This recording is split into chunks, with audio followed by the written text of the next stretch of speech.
Bueno, muy bien. Arranquemos con la parte 3 de este inicio del tema de la resonancia. Muy bien.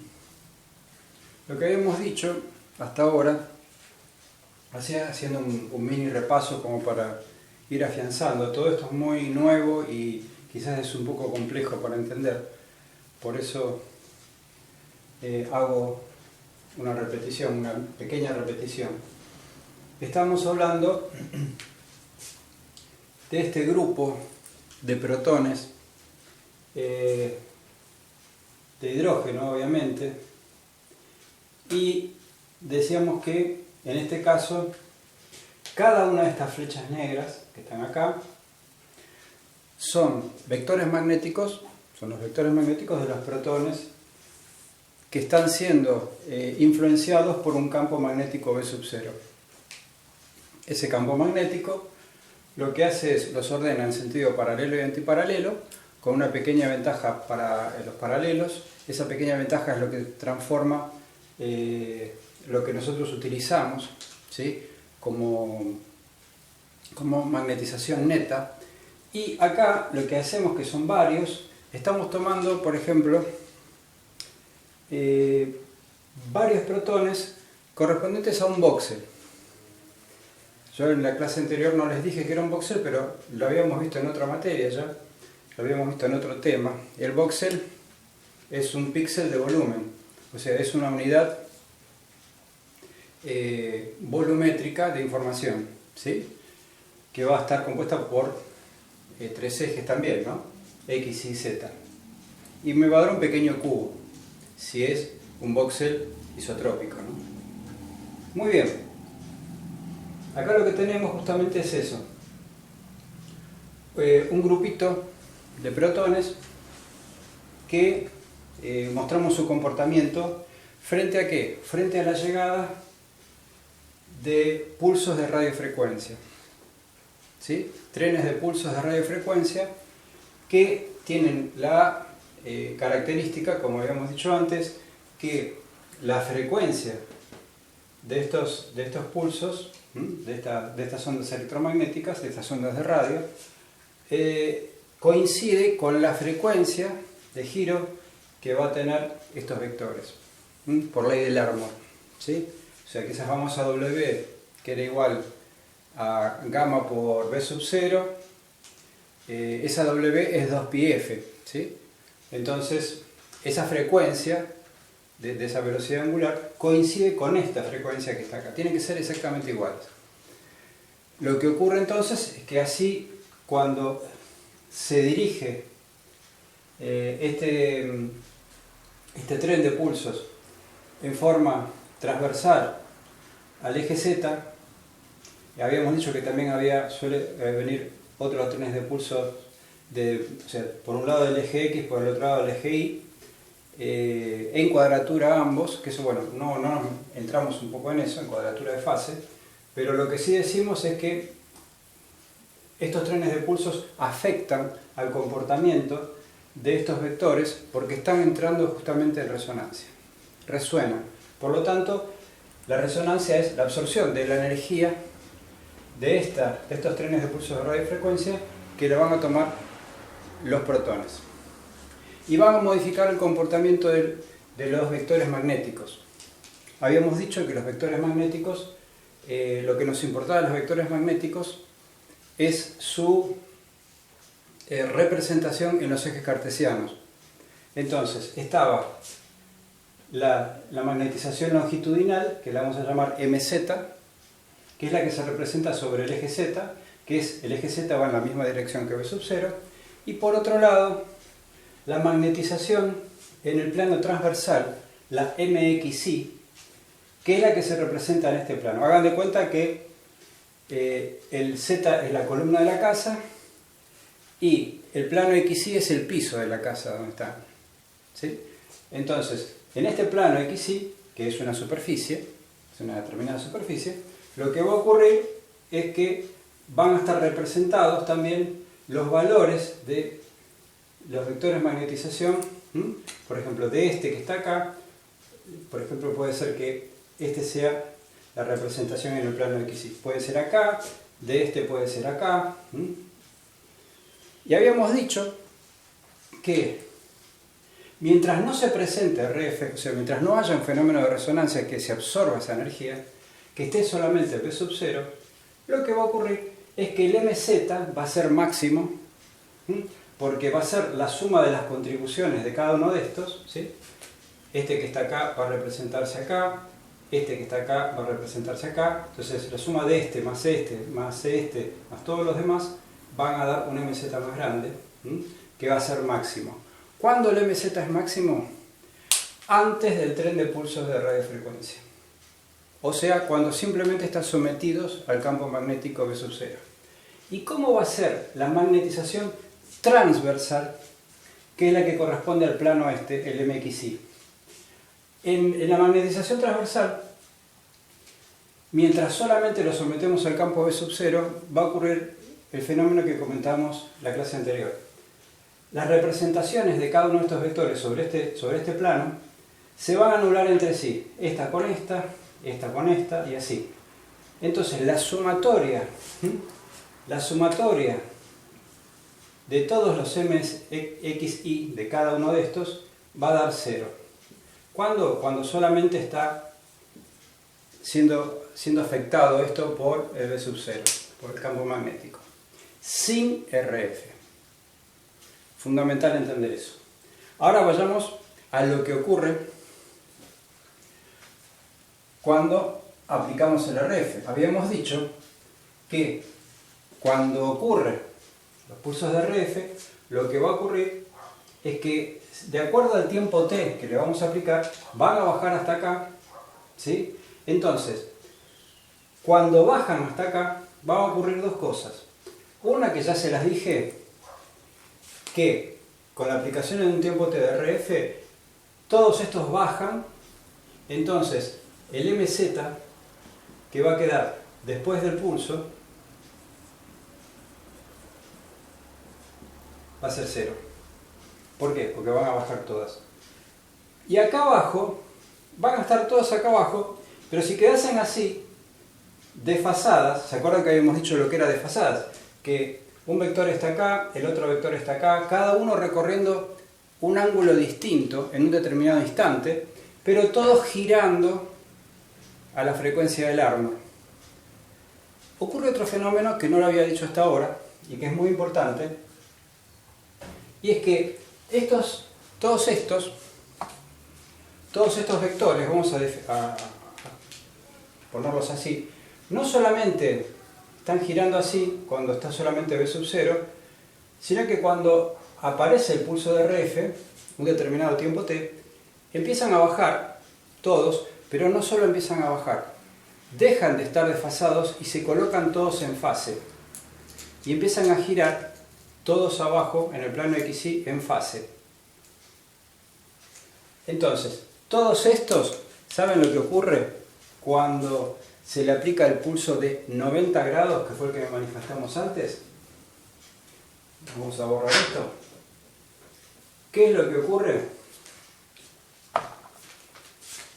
Tiene un comportamiento muy particular. MXY, no me acuerdo si estaba X acá o X acá, no importa. Vamos a poner X acá y acá. Todos los vectores van a estar girando en el plano XY, o sea, a nivel piso, y van a ponerse todos en fase. Este es el vector 1, este es el vector 2, este es el vector 3, este es el vector 4 y este es el vector 5. Vamos a poner que sean 5 vectores. Se ponen de acuerdo y se unen, o sea, se ponen en fase.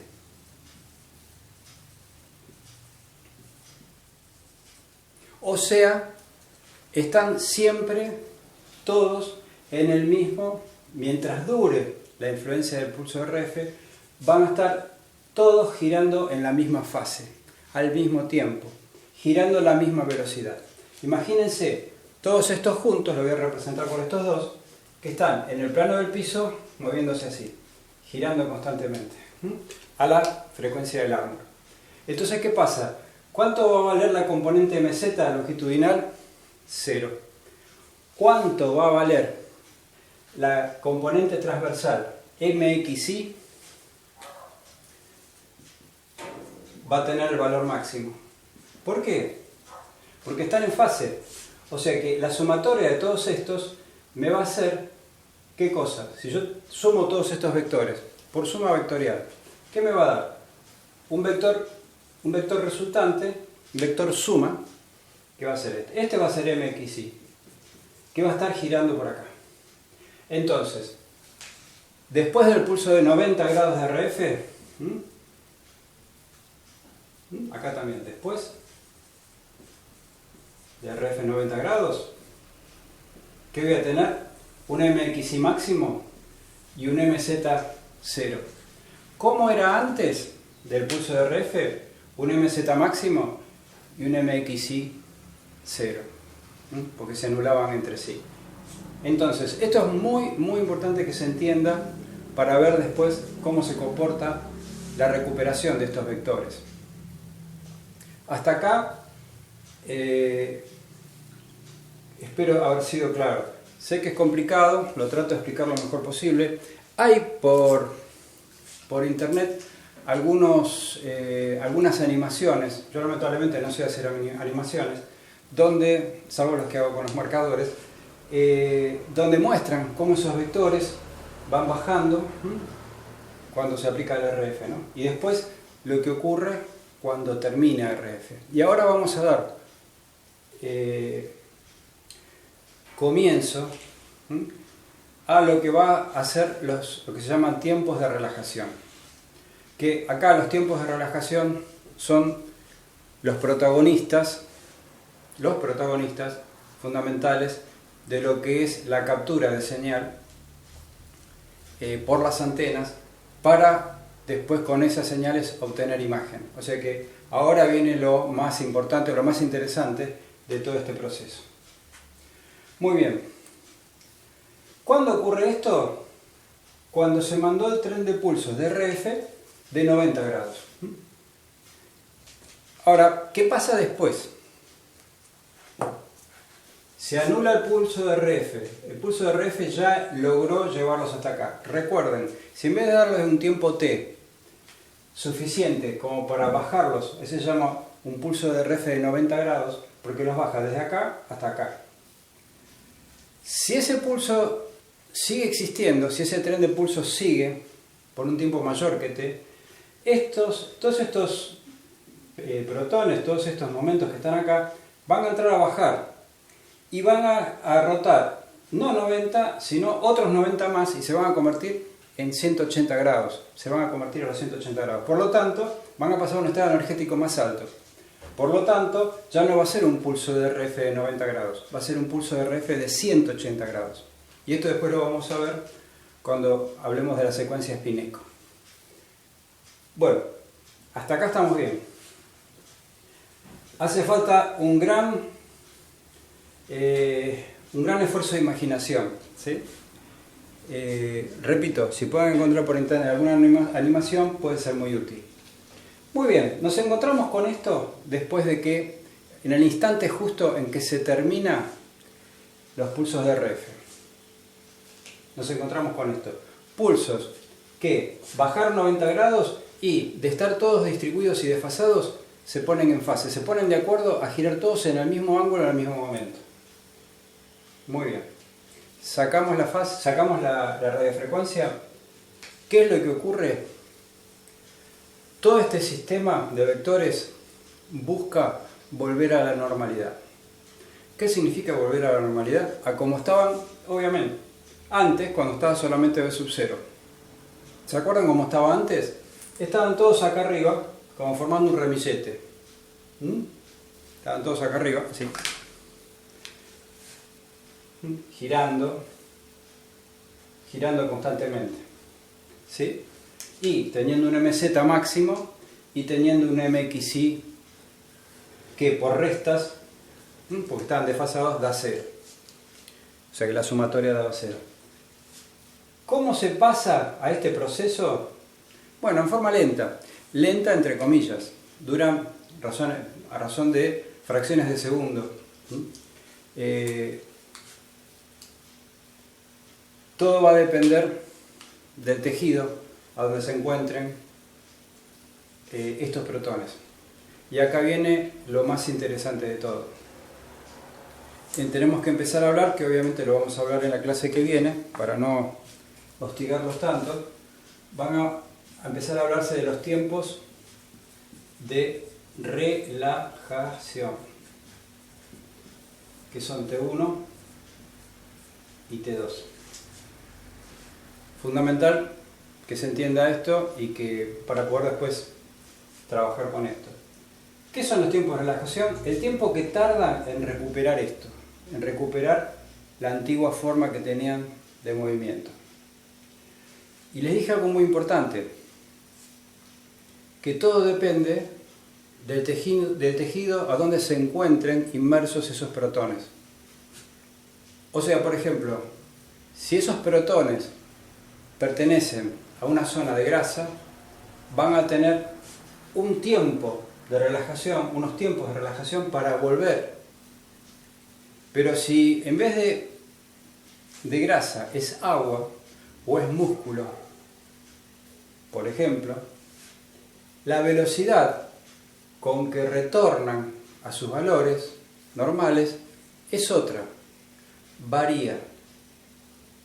Entonces usted dirá, bueno, profesor, ¿y eso a qué nos sirve a nosotros? Nos sirve de muchísimo, porque si yo puedo medir de cada una de esas respuestas, de esas recuperaciones, con qué velocidad vuelvo, con qué velocidad vuelven a su posición normal, yo puedo diferenciar un tejido de otro. Y es por eso que las imágenes de resonancia, que generalmente están en blanco y negro, van a ver distintas tonalidades de grises que dependen exclusivamente de estos tiempos de recuperación. De estos tiempos de recuperación y especialmente del T2, como vamos a ver en la próxima clase. ¿Por qué? Porque cada tejido va a tener un tiempo distinto de recuperación.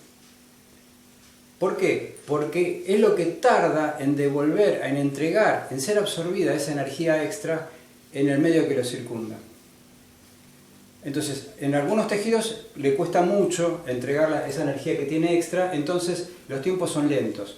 En otros tejidos son mucho más rápidas las entregas de energía y los tiempos de recuperación son mucho más rápidos. Cada una de esas recuperaciones me va a dar un tono de gris distinto en la imagen. Miren qué importante que es. Y a esos tiempos, como ya vamos a ver en la próxima clase, se van a llamar tiempos de relajación. Vamos a ver que T1 está referido a la recuperación del eje del MZ y el T2 va a estar relacionado con la pérdida de esta máxima imantación que tiene el plano de MXI. O sea, el T2 va a estar representando cómo se pierde esa magnetización buena que tenía acá, esa magnetización máxima. Lo vamos a ver con gráficos, no se preocupen y se va a entender. Pero es muy importante que por ahora entendamos bien esto.